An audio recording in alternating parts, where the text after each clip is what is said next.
Assalamualaikum warahmatullahi wabarakatuh. Selamat pagi Pak Yaya.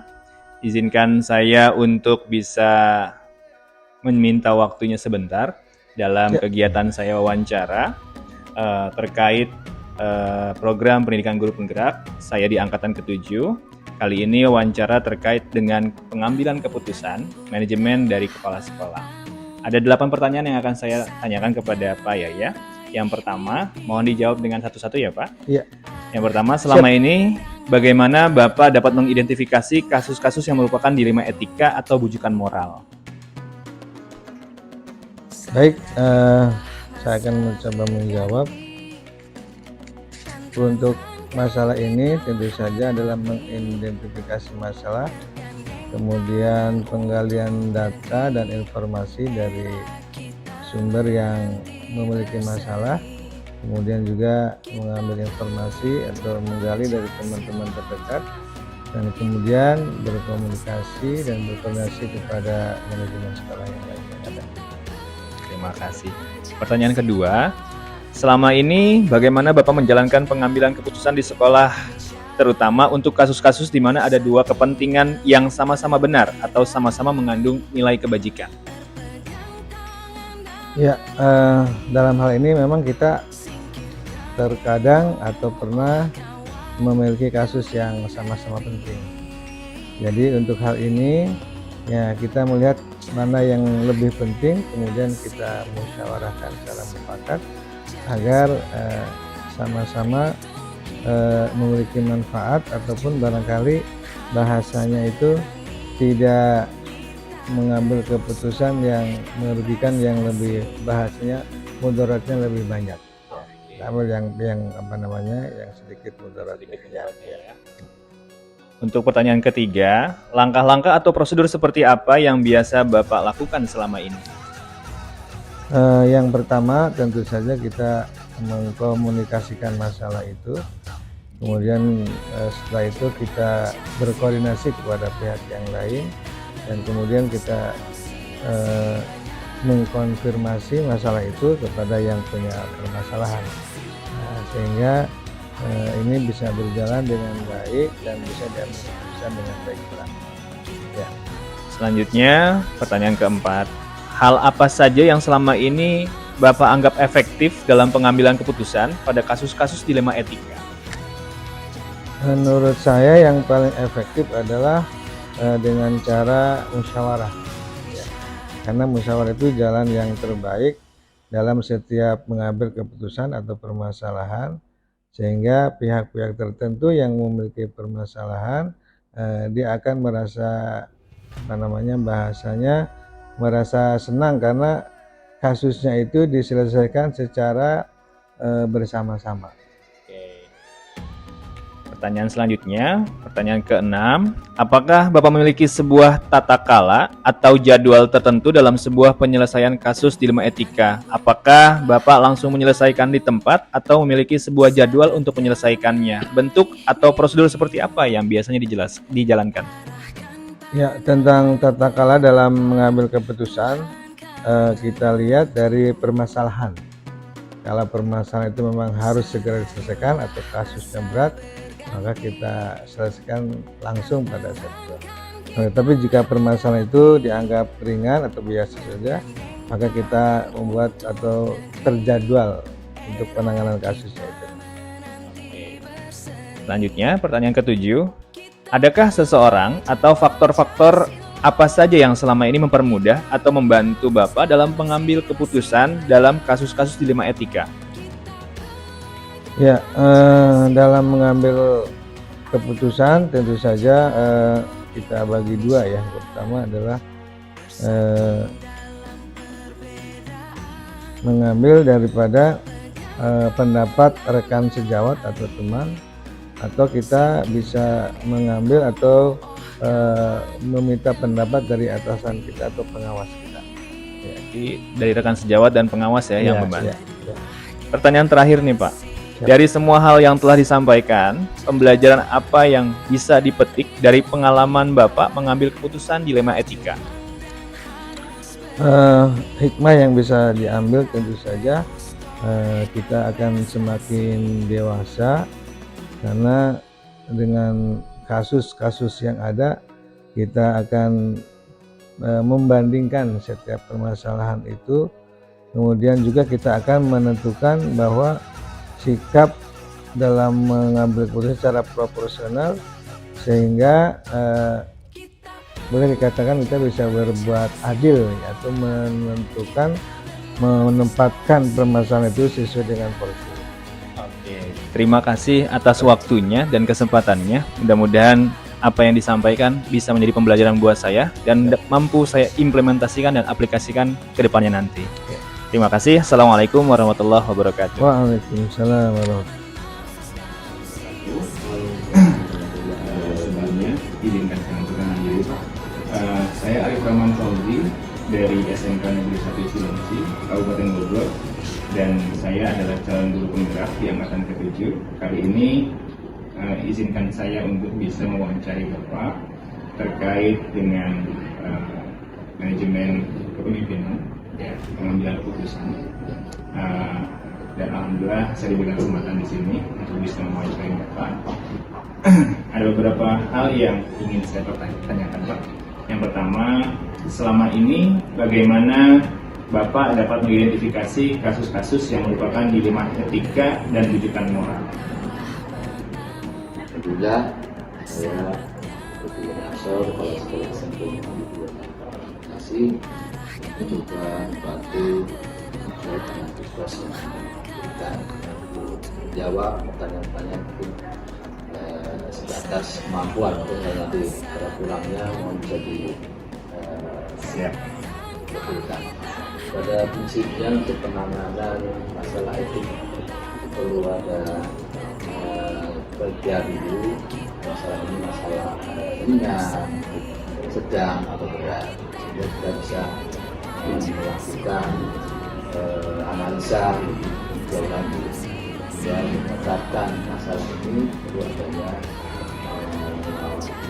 wawancara, mungkin perlu ada komunikasi, mencari data dan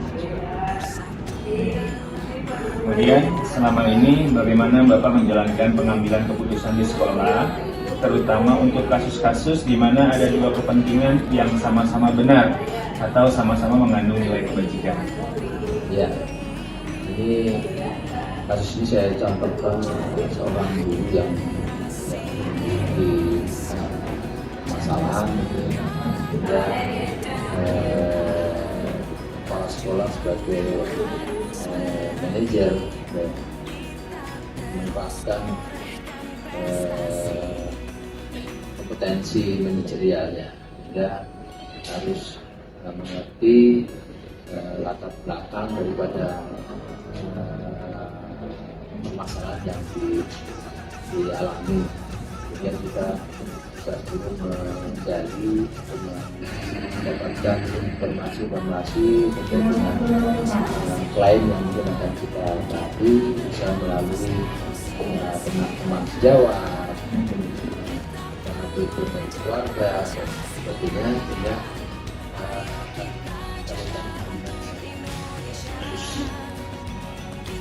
Dan langkah-langkah atau prosedur sejenis apa yang biasa Bapak lakukan selama ini?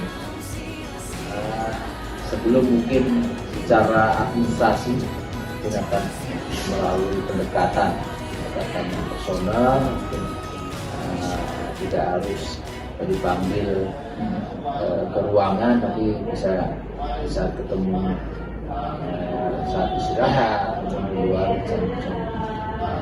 belajar. Kita awali dengan mencari data dulu. Kalau sudah menemukan, baru kita mungkin akan memanggil atau secara lisan maupun dilihat dulu permasalahannya dan kategori yang mana. Kemudian hal apa saja yang selama ini Bapak anggap efektif dalam pengambilan keputusan pada kasus-kasus dilema etika? Yang sangat efektif ya karena kita punya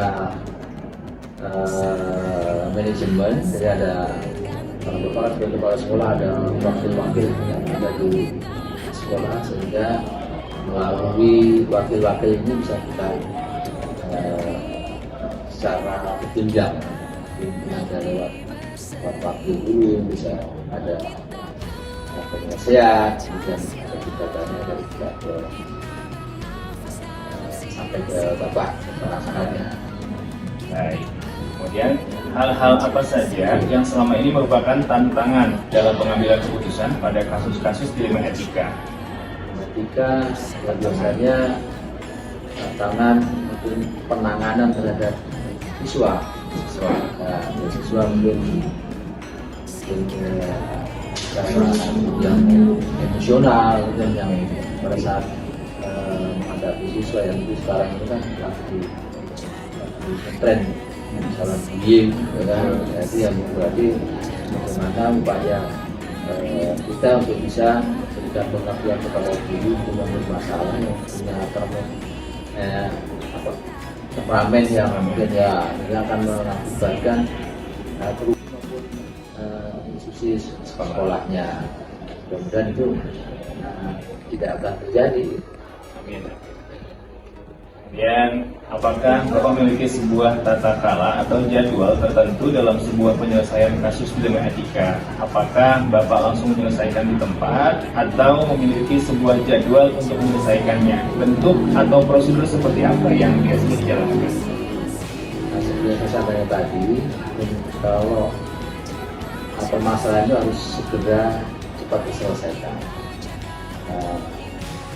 Yang pertama ya kita mencari data tadi melalui wakil kepala sekolah, kemudian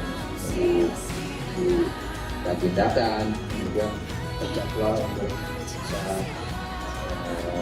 meluangkan waktu untuk bisa berdiskusi menyelesaikan masalah. Jadi ada jadwal ya.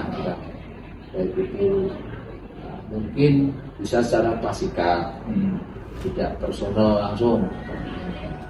Mungkin nggak mempan, ya baru kita panggil bisa ya personalnya secara khusus lah kita bimbing. Jadi berjenjang bertahap. Kemudian, adakah seseorang atau faktor apa yang selama ini mempermudah atau membantu Bapak dalam pengambilan keputusan dalam kasus-kasus dilema etika? Jadi mungkin dalam suatu instansi ini ada hal-hal kebiasaan yang sering dilakukan. Ada macam-macam lah di sekolah kan, ada yang pamer, ada yang pamer ini mungkin tentunya punya latar belakang, mungkin dialami masalah dari keluarga, ekonomi, mungkin sedang kondisi kesehatan yang itu dialami, juga mengakibatkan seorang itu mengalami seperti perlakuan yang sesuai lah. Kemudian pertanyaan terakhir nih Pak, dari semua hal yang telah disampaikan, pembelajaran apa yang dapat Bapak petik dari pengalaman Bapak mengambil keputusan dilema etika? Bapak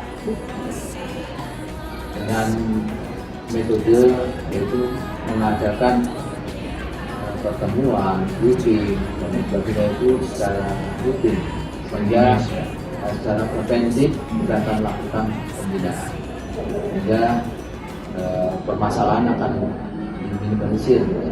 Kalau kita sering mendekati teman-teman guru, kita selalu berkomunikasi, kita mempunyai jadwal yang rutin untuk pembinaan, itu akan meminimalisir masalah dan menyelesaikan masalah dengan ya kekeluargaan. Kalau bisa diselesaikan di dalam sekolah, internal sudah ya keluar. Jadi komunikasi, kemudian kekeluargaan, terkait internal ya Pak ya. Oke, baik. Terima kasih. Itu saja Pak pertanyaan dari saya. Wawancara sesi modul 3.1 dari program pendidikan guru penggerak. Mudah-mudahan apa yang Bapak jawab bisa menjadi pelajaran buat saya, gitu tentunya dalam penerimaan materi yang sedang saya jalankan di pendidikan guru penggerak. Gitu. Sama-sama, mudah-mudahan ini bukan hanya sekedar memenuhi ya tugasnya, tapi bisa sebagai ya bekal kita baik secara dinasa maupun kami hikmahnya kepada kita sendiri dalam menerapkan etika ketika secara personal atau teman dan teman maupun ketika terhadap dunia instansi yang sedang kita selamat dan sukses menjadi guru penggerak yang hebat. Amin, amin, amin. Insya Allah. Terima kasih Pak atas masukannya. Mudah-mudahan bisa saya terima dengan baik dan bisa implementasikan dengan baik juga. Sama-sama. Ya, Assalamualaikum warahmatullahi wabarakatuh. Waalaikumsalam warahmatullahi wabarakatuh. Selamat. Ya. Assalamualaikum warahmatullahi wabarakatuh. Perkenalkan, saya Misya, Kepala SMK Negeri 1 Cilengsi, Kabupaten Bogor. Pada kesempatan ini akan memberikan pendapat perihal pertanyaan yang diajukan oleh calon guru penggerak atas nama Bapak Arif Rahman, SPDGR. Biasanya kita mempelajari terlebih dahulu dari kasus-kasus yang masuk, identifikasi kenapa kasus ini akan muncul. Langkah pertama adalah mengidentifikasi keputusan yang perlu diambil. Yang kedua adalah kumpulkan informasi yang relevan dari permasalahan yang ada. Yang ketiga adalah mencari solusi alternatif. Dan yang keempat, mempertimbangkan bukti dari bukti-bukti yang ada. Setelah itu kita pilih dari solusi alternatif itu mana yang kira-kira yang sesuai dengan permasalahan yang ada untuk solusinya. Dan setelah itu adalah terakhir ada ambil tindakan. 3. Adapun langkah-langkah atau prosedur yang biasa dilakukan selama ini, yang pertama adalah mengenali bahwa nilai-nilai yang saling bertentangan dalam situasi ini. Nilai-nilainya seperti apa? Setelah itu menentukan siapa yang terlibat dalam permasalahan seperti ini. Kemudian kumpulkan fakta-fakta yang relevan ya, dengan permasalahan yang seperti ini. Lalu pengujian benar atau salahnya, dan yang terakhir adalah pengujian parameter benar lawan benar. Itu mungkin yang akan kita ambil dari langkah-langkah yang ada atau prosedur yang ada. Hal yang efektif itu sesuai dengan SOP yang sudah kita lakukan seperti itu, karena itu akan membantu kita dalam pengambilan keputusan dari kasus-kasus permasalahan yang ada. Biasanya tantangan pada pengambilan keputusan pada kasus-kasus dilema etika yaitu yang pertama adalah individu melawan masyarakat, di mana ada suatu permasalahan ya dalam suatu masyarakat itu adalah sangat luar biasa bagi kita. Selanjutnya ada rasa keadilan lawan rasa kasihan juga ya. Selanjutnya adalah kebenaran lawan kesetiaan, dan ada jangka pendek lawan jangka panjang juga, dan berpikir berbasis hasil. Jadwal khusus untuk permasalahan ini tidak ada, karena kasus-kasus ini adalah misalkan kasus-kasus yang insidentil, dan masalah ini biasanya tidak sering muncul, maka kita tidak mempunyai jadwal khusus untuk menyelesaikan permasalahan ini. Dalam pengambilan keputusan ini tidak tertumpu pada seseorang, akan tetapi keputusan ini bersifat kolektif dan kolegial, karena keputusan yang ada di sekolah itu biasanya keputusan harus diputuskan bersama-sama, ya kan, supaya mereka juga paham, mengetahui apa solusi yang akan dihasilkan untuk memecahkan permasalahan ini. Ada beberapa pembelajaran yang dapat dipetik dari pengalaman dalam mengambil keputusan di lembaga etika. Yang pertama adalah menghargai pendapat orang lain, yang kedua adalah teman sejawat ikut memberikan andil dalam keputusan, kerjasama dalam menyelesaikan permasalahan, dan keputusan yang diambil merupakan hasil keputusan bersama. Terima kasih. Assalamualaikum warahmatullahi wabarakatuh.